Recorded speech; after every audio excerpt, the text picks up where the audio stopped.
네, 안녕하세요. 오뽀입니다.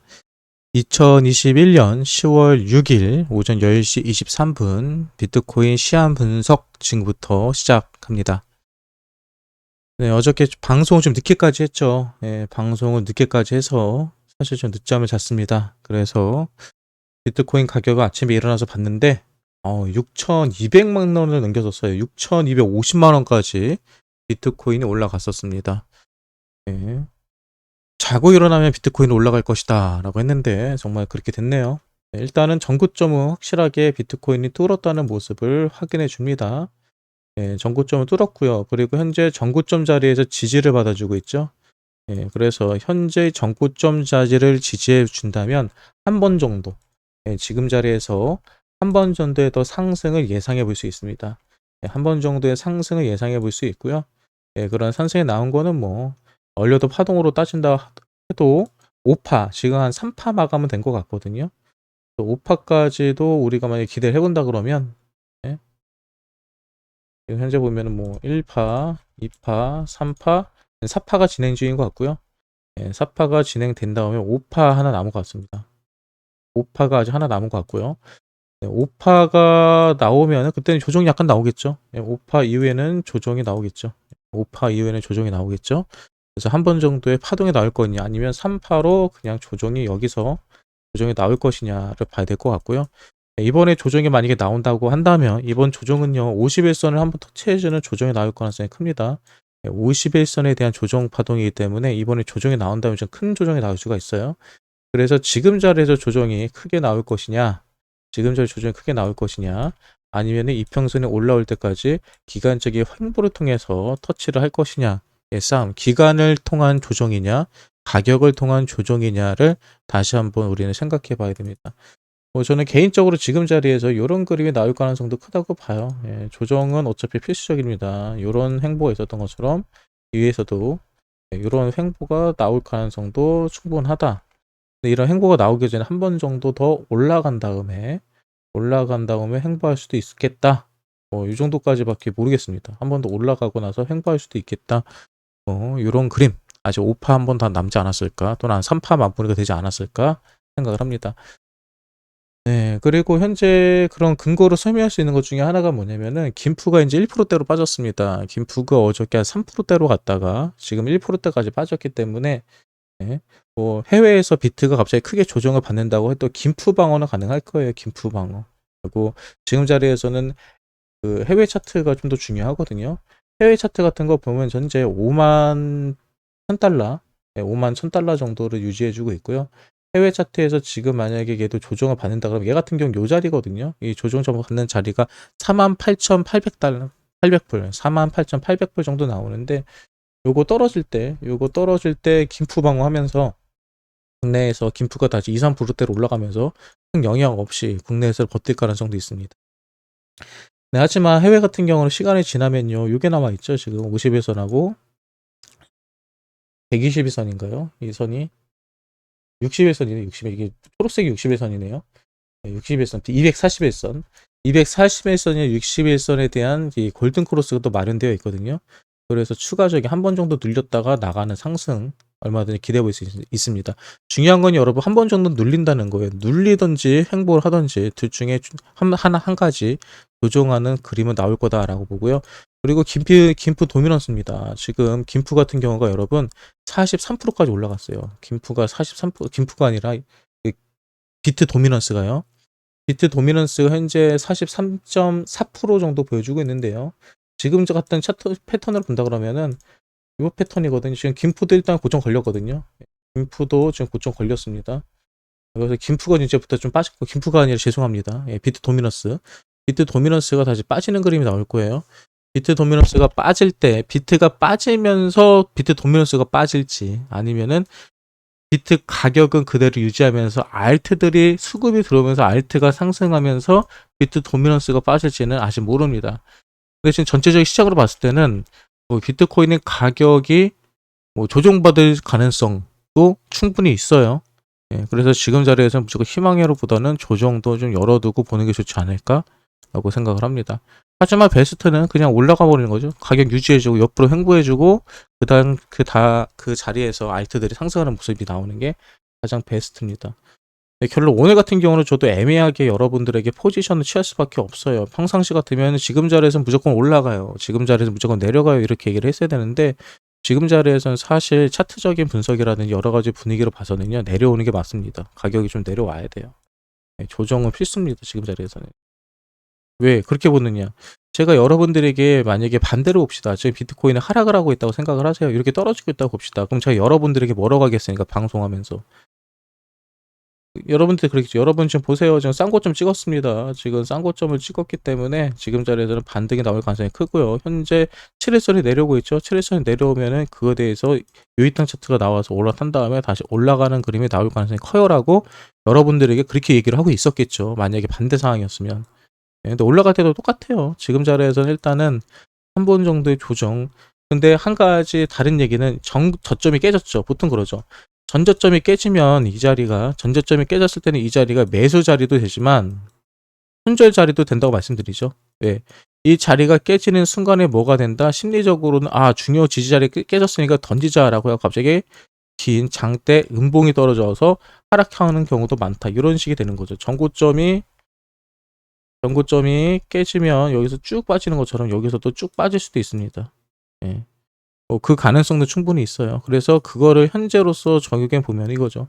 전고점 자리를 뚫었기 때문에 지금 자리에서 올라갈 수 있다라고도 볼 수 있는 거죠. 예. 올라간다는 근거는 이겁니다.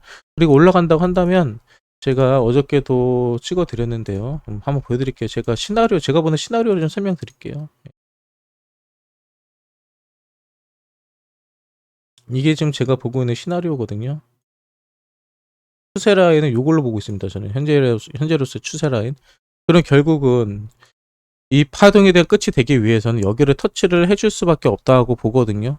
근데 그 터치해주는 가격대가 제가 계산해 보니까 6,600 정도 됩니다. 그리고 이 자리를 6,600으로 검색을 해보잖아요. 그럼 어떤 그림이 나오느냐? 생각하기도 이 자리가 딱 찍힙니다. 이 자리는 아시는 것처럼 전고점 자리. 그리고 여기 전저점 자리 딱 걸려요. 매우 중요한 자리입니다. 이 자리가 6,600입니다. 그럼 얘 같은 경우 6,600을 터치해줄 가능성이 크다. 지금 자리 마무리는. 그리고 나서 그게는 떨어지면 어디까지 떨어진다? 떨어질 때는 다음에 전저점 자리까지 떨어진다. 전고점 자리, 전저점 자리까지 떨어진다. 그럼 바로 지금 자리겠죠. 그럼 지금까지 상승을 했다가 지금 자리까지 내려왔다가 여기까지 일단은 지금의 상승의 끝은 6,600 정도, 그리고 나서 떨어져서 반등하는 자리는 6,150만 원에서 6,200 정도, 6,100에서 6,200 사이. 그리고 나서 다시 올라가겠죠. 올라가는 자리는 어디예요? 예. 올라가는 자리는 이전에 전고점이 여기였잖아요. 다음 저고점 찾는 거죠. 다음 저고점 여기죠. 예. 전고점 자리 걸리는 자리죠. 그러면 한 7,200 정도 돼요. 예. 그럼 다음 자리에서는 얘가 7,200까지 반등을 해주고요. 여기서 어디까지 떨어져요? 다시 밑에 자리까지 떨어지고요. 예. 그리고 나서 다음 전고점이 어디 전 최고점 여기겠죠. 그리고 나서 고점까지 갔다가 그리고 나서 쭉 빠지는 그림.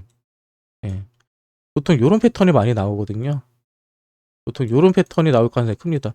근데 이 패턴이 결국 뭐냐? 제가 여러분들에게 몇 달 전부터 계속 얘기하던 그 자리가 나오는 거예요. 이 그림 나오는 겁니다. 이 그림. 일봉으로 보면 나오려나? 일봉이 잘 안 보이네요. 예. 제가 말한 거 이 그림 나오는데 이 그림. 이 그림이. 올라갔다 떨어졌다가 올라갔다 떨어지는 그림. 예. 이 그림이 나오면 바로 요 파동. 예, 요 파동. 그리고 한 번 더의 파동이 나올 가능성이 크다. 그러면서 1억이 넘어간다. 뭐 이렇게 제가 지금 보고 있는 거거든요. 기간적으로도 1억 넘어가는 자리가 거의 12월 말 정도 됩니다. 네, 그래서 현재 저는 이런 패턴으로 올라가지 않을까. 그러면 오늘 같은 경우는 한 많이 올라간다. 6,600까지도 우리가 좀 지켜보면 되지 않을까라는 희망을 돌려보고요. 네. 근데 6,600까지 올라갈 때 이 자리에서 한 번 정도 뭐 떨어진다는 게 이렇게 떨어진다는 게 말씀드린 게 아니고요. 횡보라든지 약간 가격 여기 15일선을 터치하는 그림, 7일선에서 15일선 사이를 터치하는 그림, 뭐 이런 그림들이 나올 가능성이 있다고 보는 겁니다. 오해하지 마시고요. 뭐 이런 그림 또는 좀 아까 떨어졌다가 가는 그림, 이걸 보는 겁니다. 떨어지는 폭이요 뭐 1% 2%밖에 되지 않아요. 그러니까 사실 우리가 크게 너무 걱정할 필요 없고요. 지지 라인 때는 뭐 많이 떨어져 봤자 5,960만 원, 뭐 6천만 원은 뭐 쉽게 깨지지 않을 거라고 생각이 듭니다. 예, 어제까지만 해도요, 6천만 원만 넘어도 상당히 좋은 자리였죠. 근데 오늘은 6천만 원이 최악의 자리가 되고 있습니다. 그 결론은 어제의 고점이 오늘의 저점이 되고 있는 상황이라는 거죠. 예, 그리고 예, 뉴스도 잠깐 살펴볼까요? 어떤 뉴스들이 있는지 간략간략하게 살펴보도록 하겠습니다. 어, 뭐 12인사이드에 선정해서 250대 핀테크 기업이 암호화폐 기업이 28곳이나 뭐 차지했다라는 기사가 떴고요. 그만큼 암호화폐 기술력 그리고 암호화폐 산업이 지금 현재 예, 상당히 발전되고 있고 상당히 커지고 있다는 것을 확인해 볼 수 있고요.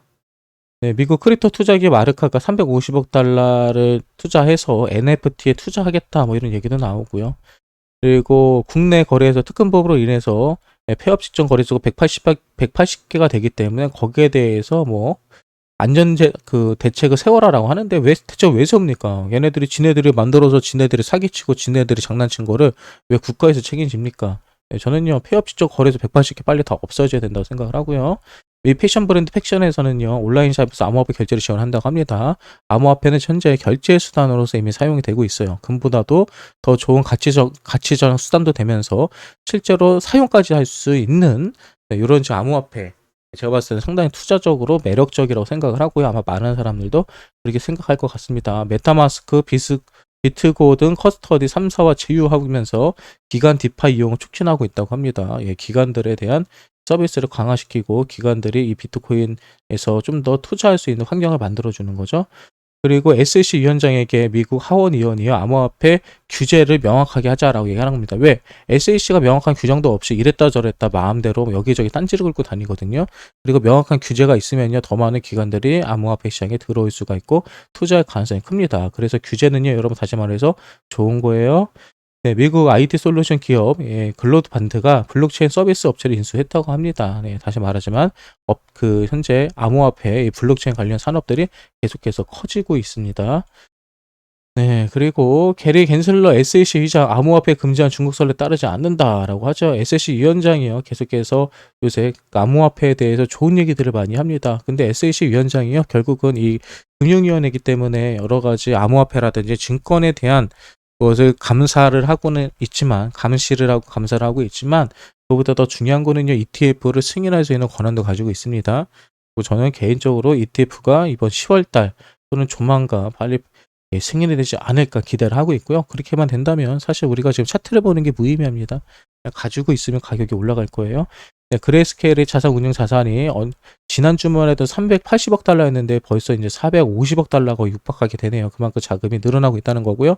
투자를 그만큼 했을 수도 있지만 비트코인이나 가지고 있는 코인들의 자산들이 올라갔기 때문에 이렇게 자산이 올라가고 있는 걸로 볼 수 있습니다.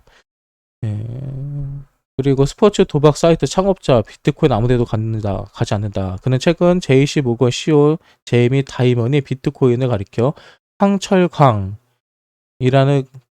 말을 한 것을 언급하면서 나도 한때 암호화폐를 회의적으로 평가했다며 사람들은 매일 비트코인에 대해 새로운 말을 한다. 비트코인 너무나 잘 수용되고 있기 때문에 아무데도 가지 않을 것이다. 설명했다. 쉽게 말해서 이거죠. 처음에는 이 비트코인이 좋은지 나쁜지 사람들이 명확하게 구분할 수 없지만 시간이 지나면서 지켜보니까 비트코인은 상당히 크게 발전하고 있더라. 그리고 가치가 좋아지더라. 당연하죠. 비트코인을 욕하고 있을 때 비트코인을 샀다면 그 비트코인은 그 어느 때보다 가격이 좀 높기 때문이죠. 2년 전에만 샀어도 비트코인이 한 300만 원밖에 안 했거든요. 갑자기 여러분들 배 아프지 않아요? 그 무겁다는 비트코인이 2년 동안에 600% 정도, 200%, 20%, 20배죠, 20배. 300만 원이 지금 6천만 원 되었으니 20배가 오른 거죠. 2000% 정도 올랐다는 거. 그러니까 코인판에 여러분 불가능은 없고요. 우리가 2년 전에는 여러분 코인 할 때 많은 사람들이 다 망했다고 했거든요. 비트코인은 300만 원, 600만 원 갈 때. 근데 지금 오면 그때 못 산 게 한이 되잖아요. 근데 시간이 지나면 지금 6천만 원도요. 우리 이후로 한 3년 뒤에 4년 뒤에 코인 한 사람들 입장에서는 야 비트코인이 예전에는 6천만 원밖에 안 했어. 이렇게 얘기가 나올 수도 있어요. 그러니까 우리도 좀 희망을 가지고 투자를 좀 장기적인 관점으로 해보시길 바랍니다. 네, 그리고 이제 6명의 암호화폐 엉망장자 포스부 선정 미국 400대 부자의 부자 명단에 등극했다고 합니다. 그 가운데는요 FTX 창업자 뱅크먼 프라이드. 네, 이 친구 같은 경우는 225억 달러인데 엄청나죠. 네, 코인베이스 CEO가 115억 달러. 그 카메론 윙클보스가 43억 달러. 그리고 보면은 여기 리플 CTO 전 맥칼렙 나오죠. 이 맥칼렙. 우리 리플이 현재 가격이 지금 올라가고 움직이는 데 있어서 가장 큰 영향을 줄 맥칼렙. 맥칼렙 같은 경우도 30억 달러로서 400대 부자 명단에 들어갔네요. 리플 팔아고 번 돈이거든요. 이거 다 지금. 아무튼 그렇습니다. 그 정도로 지금 많은 사람들이 비트코인에 대해서 많이 투자하고 있고요. 그리고 비트코인 통해서 큰 돈을 벌고 있고요. 그리고 이 산업이 계속해서 투자를 받고 커지고 있다는 것만 생각해 보면 우리도 지금 시장에 대해서 투자하는 거에 대해서 긍정적인 요소로 받아들이고요. 좀 장기적 관점으로 계속 보시기 바랍니다. 똑같은 말 계속 반복하고 있는데요. 오늘 비트코인 시험 분석과 관련 뉴스 브리핑은 여기서 마치도록 하겠습니다. 조금 뒤에 한 11시 정도에요. 정규 방송 찾아뵐게요. 지금까지 오보였습니다.